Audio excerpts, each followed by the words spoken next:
नमस्कार। आज देश की तमाम फटाफट खबरों में आपका स्वागत है। 25 दिसंबर यानी पूर्व प्रधानमंत्री अटल बिहारी वाजपेयी के जन्मदिन पर पीएम नरेंद्र मोदी किसानों से फिर संवाद करेंगे। इस बार अवध के किसानों के पीएम मोदी नए कृषि कानूनों की खूबियां बताएंगे।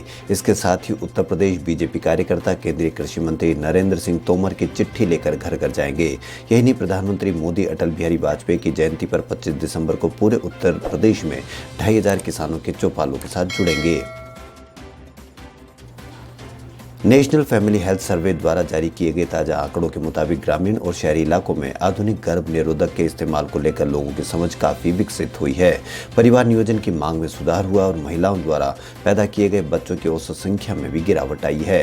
कुछ एक्सपर्ट्स का मानना है कि आंकड़े इस बात का सबूत है कि देश में जनसंख्या विस्फोट का डर निराधार है और केवल 2 बच्चे पैदा करने की योजना लाने की जरूरत नहीं है।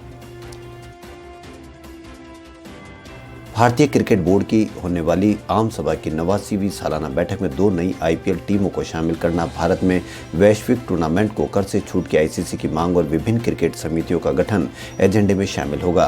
बीसीसीआई के नए उपाध्यक्ष राजीव शुक्ला के चयन की भी औपचारिक घोषणा होगी, जो सर्वसम्मति से चुने गए हैं। नए कृषि कानूनों के विरोध में चल रहे किसान आंदोलन के बीच मोदी सरकार ने बड़ा फैसला लिया है। सरकार 9 करोड़ किसानों के खातों में 18,000 करोड़ रुपए जमा कराएगी। इस बात का ऐलान कृषि मंत्री नरेंद्र सिंह तोमर ने किया है। साथ ही उन्होंने उम्मीद जताई कि किसानों से चर्चा होगी और गतिरोध खत्म होगा।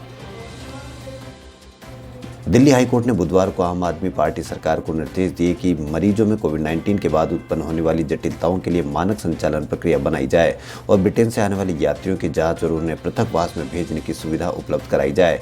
वकील राकेश मल्होत्रा द्वारा दायर की गई जनहित याचिका पर सुनवाई के दौरान न्यायमूर्ति ने यह निर्देश दिए। कोरोना वायरस के नए स्ट्रेन को लेकर पहले से बचाव की तैयारियां शुरू हो गई है। कर्नाटक में बुधवार को 2 जनवरी तक के लिए नाइट कर्फ्यू की घोषणा कर दी है। इस कर्फ्यू के तहत रात बजे से सुबह 6 बजे तक के सब कुछ बंद रखा जाएगा। महाराष्ट्र पहले ही अपने बड़े शहरों में कोरोना के नए म्यूट स्ट्रेन को देखते हुए नाइट कर्फ्यू की घोषणा कर चुका है। कोरोना वायरस का यह नया स्ट्रेन ब्रिटेन में मिला है। दिल्ली के स्वास्थ्य मंत्री सत्येंद्र जैन ने दावा किया है कि आज के हेल्थ बुलेटिन में दिल्ली में कोरोना वायरस के संक्रमण की दर 1% से भी नीचे जा सकती है। उन्होंने कहा कि दिल्ली में बीते 2 दिन से संक्रमण के मामले 1000 के नीचे चल रहे हैं। इसलिए उम्मीद है कि आज के बुलेटिन में दिल्ली में पॉजिटिविटी रेट यानी संक्रमण दर 1% से नीचे चला जाएगा और ऐसा होता है तो ये पूरे देश में अब तक का सबसे कम पॉजिटिविटी रेट होगा। इस वक्त जब देश में शादी के बाद धर्म परिवर्तन को लेकर बहस छिड़ी हुई है, कलकत्ता हाईकोर्ट ने एक याचिका पर सुनवाई करते हुए टिप्पणी की कि अगर कोई वयस्क लड़की अपनी पसंद से शादी और धर्म परिवर्तन करती है तो इसमें हस्तक्षेप नहीं किया जा सकता है। कोर्ट एक ऐसी याचिका पर सुनवाई कर रहा था जिसमें पिता ने दावा किया था कि उसकी बेटी को दूसरे धर्म के व्यक्ति से शादी करने के लिए गलत तरीके से प्रभावित किया गया है। कांग्रेस के पूर्व अध्यक्ष राहुल गांधी ने कई दूसरे देशों में कोरोना वायरस संक्रमण से बचाव के लिए टीकाकरण आरंभ होने का हवाला देते हुए बुधवार को प्रधानमंत्री नरेंद्र मोदी से सवाल किया कि टीकाकरण में भारत का नंबर कब आएगा। उन्होंने एक ग्राफ साझा करते हुए ट्वीट किया कि दुनिया में 23 लाख लोगों को कोरोना संक्रमण से बचाव का टीका लग चुका है। चीन, ब्रिटेन, अमेरिका, रूस ने टीकाकरण आरंभ कर दिया। भारत का नंबर कब आएगा, मोदी जी। केरल की स्पेशल सीबीआई कोर्ट ने 28 साल पुराने सिस्टर अभया मर्डर केस में हत्या के दोषी पादरी और नन को उम्र कैद की सजा सुनाई है। मंगलवार को कोर्ट ने इस मामले में फादर थॉमस कोट्टूर और नन सिस्टर सेफी को सिस्टर अभया की हत्या का दोषी ठहराया था। केरल के कोट्टायम के एक कॉन्वेंट में साल 1992 में हुई इस घटना में 28 साल बाद कोर्ट का फैसला आया है। केंद्र सरकार को अप्रैल से अब तक चीन से लगभग 12,000 करोड़ रुपए के 120 से अधिक प्रत्यक्ष विदेशी निवेश के प्रस्ताव मिले हैं, सूत्रों ने जानकारी दी है। गौरतलब है कि भारत में अप्रैल 2020 से पड़ोसी देशों की कंपनियों के लिए सरकार की मंजूरी के बाद भी किसी भी क्षेत्र में निवेश करने का नियम लागू किया था। इस फैसले के अनुसार भारत में किसी भी क्षेत्र में निवेश के लिए चीन के एफडीआई प्रस्तावों को पहले सरकार मंजूरी की आवश्यकता है। भारतीय मौसम विज्ञान विभाग ने बताया कि दिल्ली में बुधवार सुबह शहर के कुछ हिस्सों में कोहरा छाने के साथ ही न्यूनतम तापमान 4 डिग्री सेल्सियस दर्ज किया गया।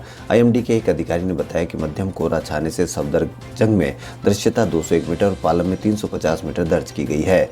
आईएमडी के अनुसार 0 से 50 मीटर के बीच दृश्यता होने पर कोहरा बेहद घना, 50 से 200 मीटर के बीच घना, 201 से 501 मीटर के बीच मध्यम और 501 से 1000 के बीच दृश्यता होने पर कोहरे को हल्का माना जाता है।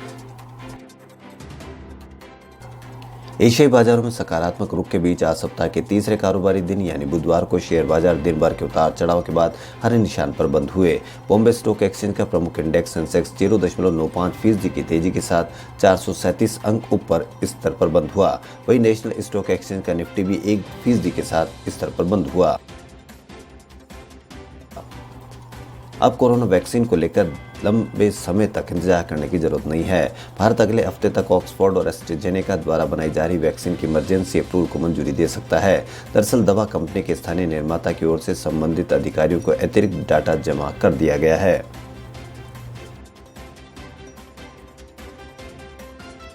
साल 2020 जैसा दौर न तो पिछले कई दशकों में किसी ने देखा और नहीं कोई देखना चाहता है। कोरोना काल में राज्य में अचानक सुसाइड केस में भी काफी तेजी आई है। इसके पीछे चिंता को सबसे बड़ा कारण माना गया है। इसको लेकर Himachal Pradesh mental health authority ने शिमला, चंबा, मंडी में लोगों की सोच को लेकर एक सर्वे करवाया। सर्वे में 5188 लोगों से बातचीत की गई, जिसमें चौंकाने वाले खुलासे हुए। जब उनसे पूछा गया कि क्या इस दौर में उन्होंने आत्मघाती कदम उठाने के बारे में सोचा, तो 8% यानी 417 लोगों ने कहा कि वह खुद को खत्म करने की कोशिश कर चुके हैं।